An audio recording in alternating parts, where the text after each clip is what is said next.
ඔයත්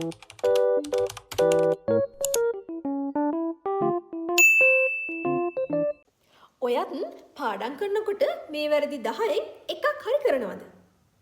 මං අද ඔයාලත් එක්ක කතා කරන්න බලාපොරොත්තු වෙන්නේ ඔයාලා දැනුවත්ව හරි නොදැනුවත්ව හරි පාඩම් කරනකොට ඔයාලටින් වෙන්න පුළුවන් වැරදි 10ක් ගැන.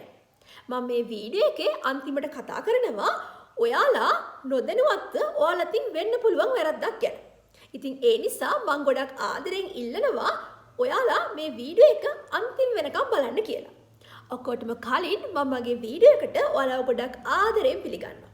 ඒ වගේම මං හිතනවා ඔයාලා ගොඩක් සතුටින් පරිස්සමින් ඉන්නවා ඇති කියලා. එහෙනම් යමු අපේ වීඩියෝ එකට. මං ඒ පොයින්ට්ස් 10 මුලින්ම පොඩි නෝට් එකක් දාගත්තා. අපි මුලින් ඉඳන් කතා කරගෙන යමු. පළවෙනි පොයින්ට් එක. පාන්දර නැගිටින එක. පාන්දර නැගිටින එක. ඒක මෙහෙමයි.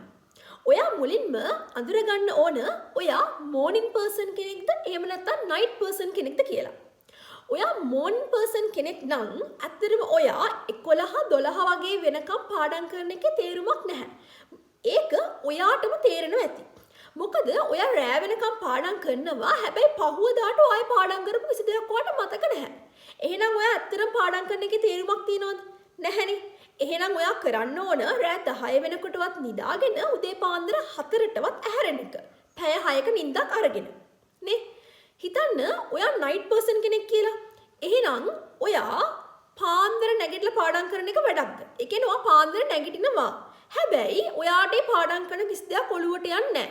ඔයාට කිසිම ප්‍රෙෂ් ගතියක් කිසිම ඇක්ටිව් ගතියක් දැනෙන්නේ නැහැ. එහෙනම් ඔයා පාන්දර නැගිටින එකේ තේරුමක් තියනවද? නැහැනේ. එහෙනම් ඔයා කරන්න ඕන රෑ 11 12 වෙනකම් පාඩම් කරලා උදේ 5 6ට නැගිටලා ආපහු වැඩ පටන් ගන්න එක. අනේ ඒක ඔයා මුලින්ම තේරුම් ගන්න ඕන. ඔයා මෙතනදී වැඩ කරන කාලය එහෙම නැත්නම් වැඩ කරන ප්‍රමාණය නෙමෙයි වැදගත්.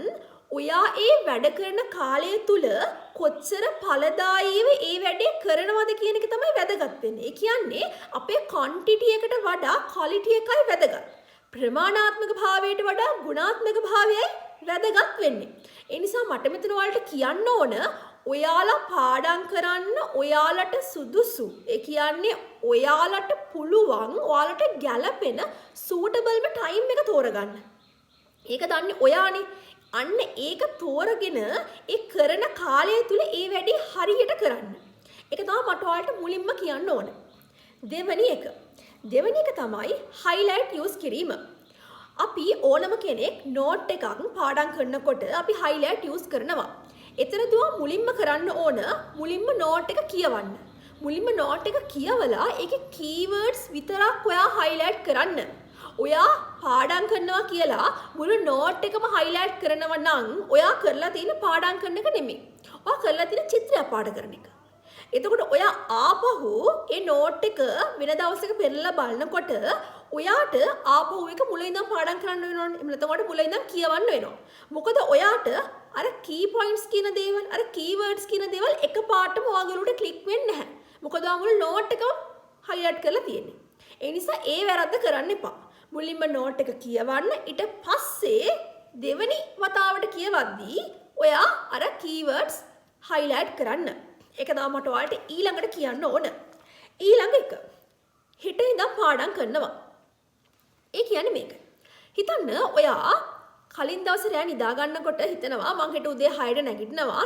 නැගිටලා වැඩ කරනවා කියලා හිතලවා නිදා ගන්නවා. හැබැයි ඔයා නැගිටිනකොට උදේ 6යි කාලයි. උදේ 6 මාරයි. එහෙම නැත්නම් 7යි. ඉතින් ඔයා හිතනවා අයියෝ මට නැගිටින්න පරක් වුණා. මං දැන් මොකද කරන්නේ? අද දවස නම් ඉවරයි. අද දවස නම් වැඩක්ම නැහැ. මට බෑ. මං හෙට ඉඳන් කරනවා. ඔහොම හිතනවා. ඔයා එහෙම හිතලා කරගන්නේ ඔයාගේ හිතම රවට්ට ගන්න එක. ඒ වැඩේ කරන්න එපා. මොකද ඒකෙන් වෙන ඩැමේජ් එක වෙන්නේ ඔයාටම තමයි. ඔයාට විනාඩි 15ක් පැය භාගයක් පැයක් ලේට් වුණා කියලා ඔයාගේ දවස ඉවර නැහැ. ඔයාට දවසේ තව පැය 23ක්ම තියෙනවා. ඔයාට ඒ පැය 23න් තව කොච්චර වැඩක් කරගන්න පුළුවන්ද? ඔයා ඒ පැය 23ම එපා මං හෙට ඉඳන් වැඩ කරන්න කියලා දාලා තිබ්බොත් ඔයාගේ ජීවිතේ ඔයාට පාඩම් කරන්න තියෙන වෙලාවේ පැය 23ක් තමයි ඔයා නිකරුණේ නාස්ති කරගෙන තියෙන්නේ. ඒ නිසා ඒ වැඩේ කරන්න එපා.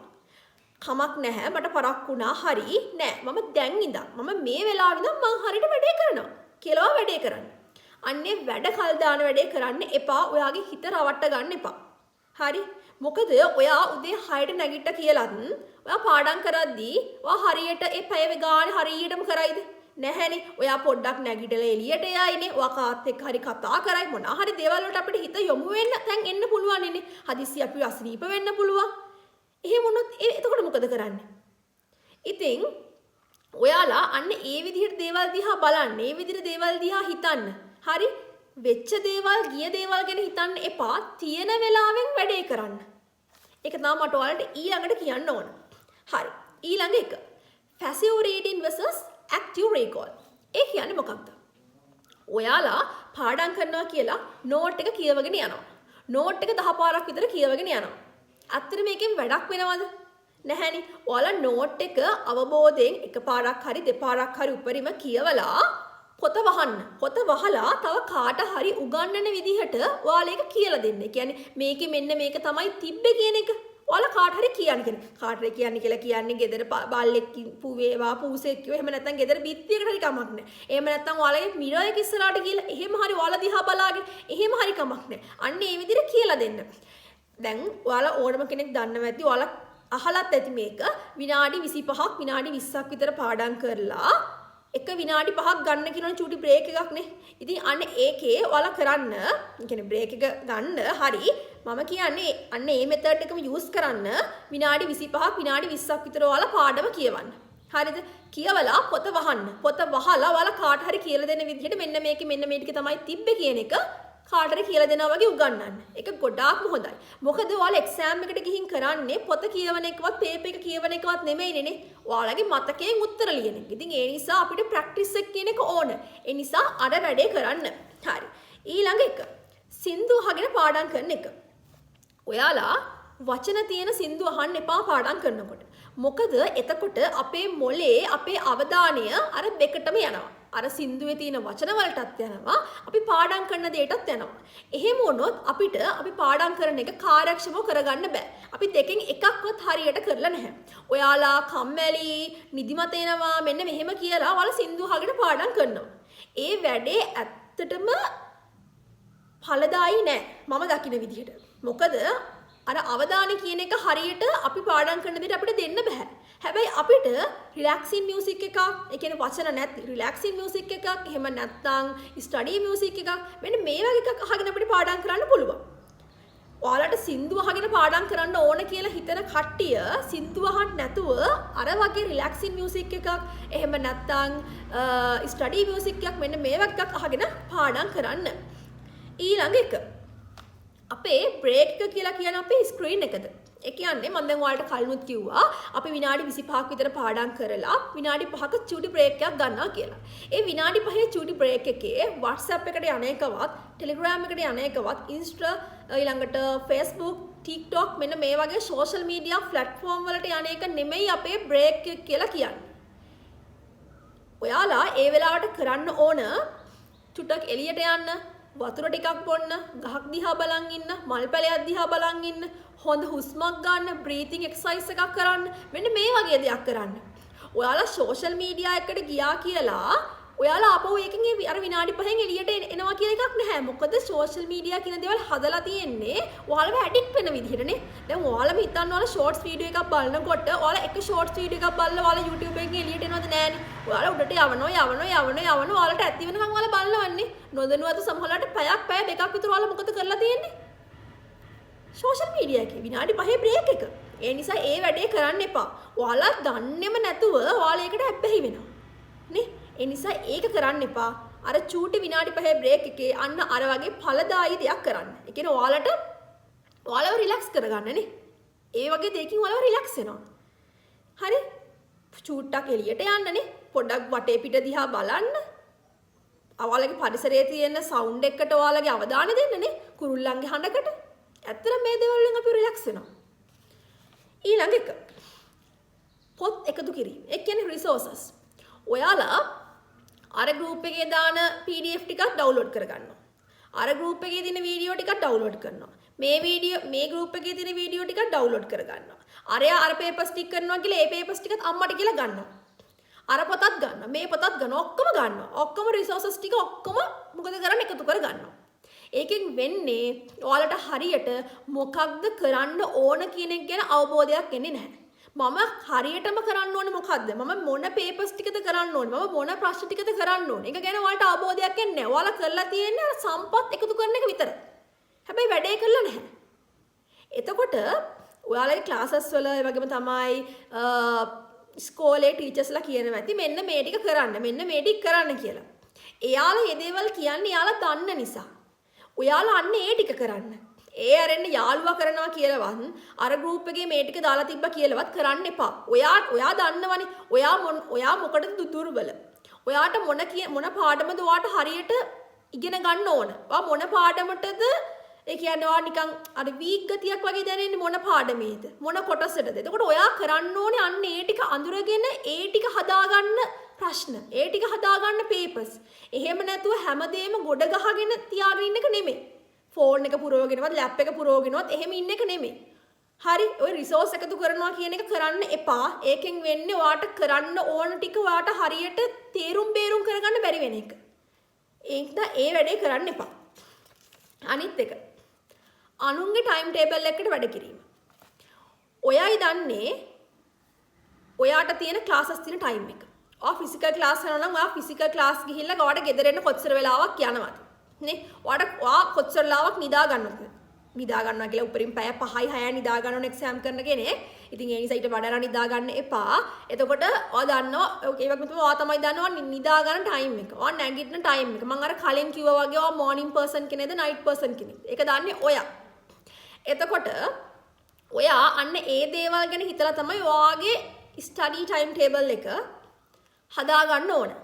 නේ? ඔයාගේ ටයිම් ටික ෂෙඩියුල් කරලා ඔයා හදා ගන්න ඕනේ ඔයාට ගැලපෙන විදියට. තව කෙනෙක්ට ගැලපෙන විදියට නෙමෙයි. අරයා අර වෙලාවට මේ පාඩම කරනවා කියලා ඔයා ඒ වෙලාවට ඒ පාඩම කරන්න ඕන කියලා එකක් නැහැනේ. ඒ නිසා කාගේවත් මත ඩිපෙන්ඩ් වෙන්න එපා. ඔයාටම ගැලපෙන ටයිම් ටේබල් එක ඔයාගේ තියෙන වැඩත් එක්ක ගැලපෙන විදියට ඒ සූටබල් විදියට ඔයා හදාගන්න. ඒක තමයි මට ඊළඟට කියන්න ඕන. මොකද ඔයා එහෙම කරේ නැත්නම් වෙන්නේ අන්තිමට ඔයා හිර වෙන එක. හිර වුණාට පස්සේ මොකද්ද වෙන්නේ? ඔයාට මාරු විදිහට ප්‍රෙෂර්, ඔයාට මාරු විදිහට ස්ට්‍රෙස්. ඒ නිසා ඒක කරගන්න එපා. ඊළඟ එක අමාරු පාඩම් ස්කිප් කරන එක. ඔයාලට මොනවා හරි අමාරු පාඩමක් ආවහම නෑ මම මේක පස්සේ කරනවා මට දැන් මේක කරන්න බෑ කියලා ස්කිප් කරන්න එපා. මොකද ඒකෙන් වෙන්නේ ඔයා ස්කිප් කරාම තමයි.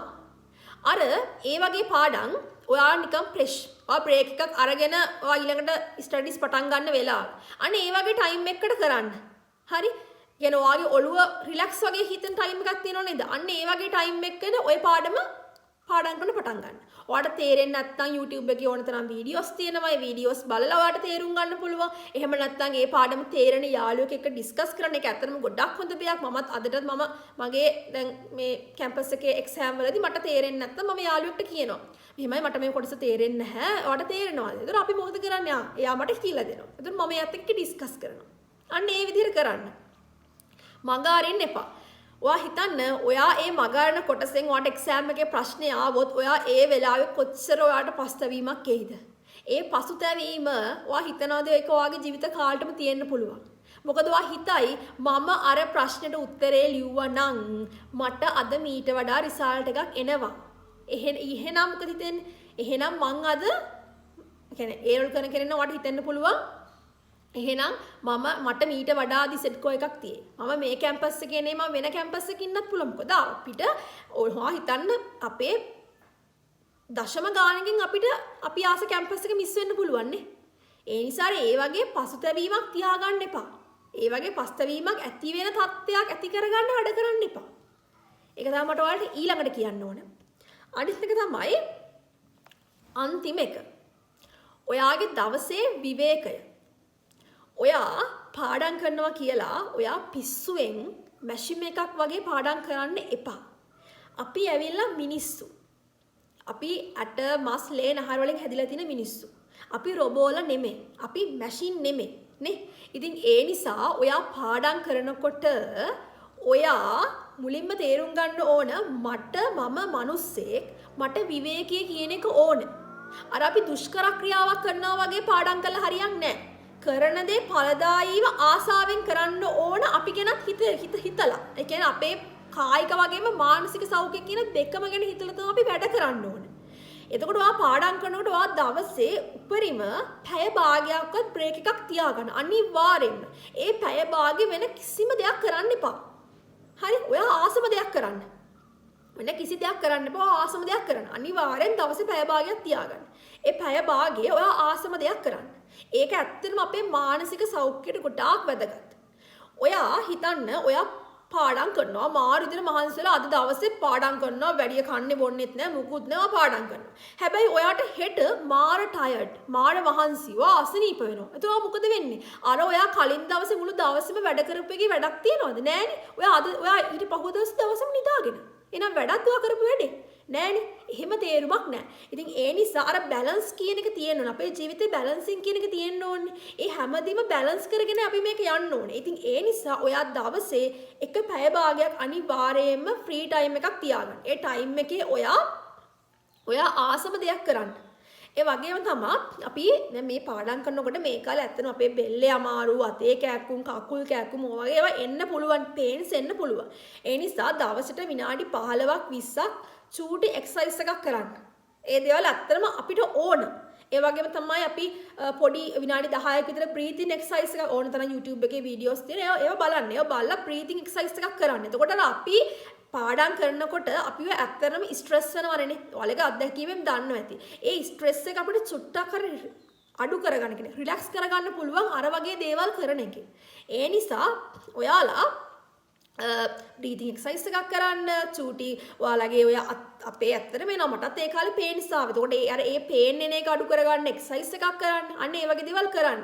ඒ වගේම තමයි ඔයාලා කියන ඔය වොෂ් දාන එක ගත්තත් එහෙම ඔයාලා මං කියන්නේ නානකොට එහෙම දවල් නාන්න කියන හවස වෙලා නාන්න එපා. ගොඩක් වෙලාවට අර අපිට අසනීප තත්ත්ව එහෙම එන්න පුළුවන් නේ හවස නානකොට. ඒ නිසා ඒ කියන්නේ නාන්න, කන්න, බොන්න මේ දේවල් වලට වෙලාවක් තියාගන්න. ඒ වගේම තමයි පාඩම් කරනවා කියලා අර කාමරයක් ඇතුළටම වෙලා අර එහෙම කරන්න එපා.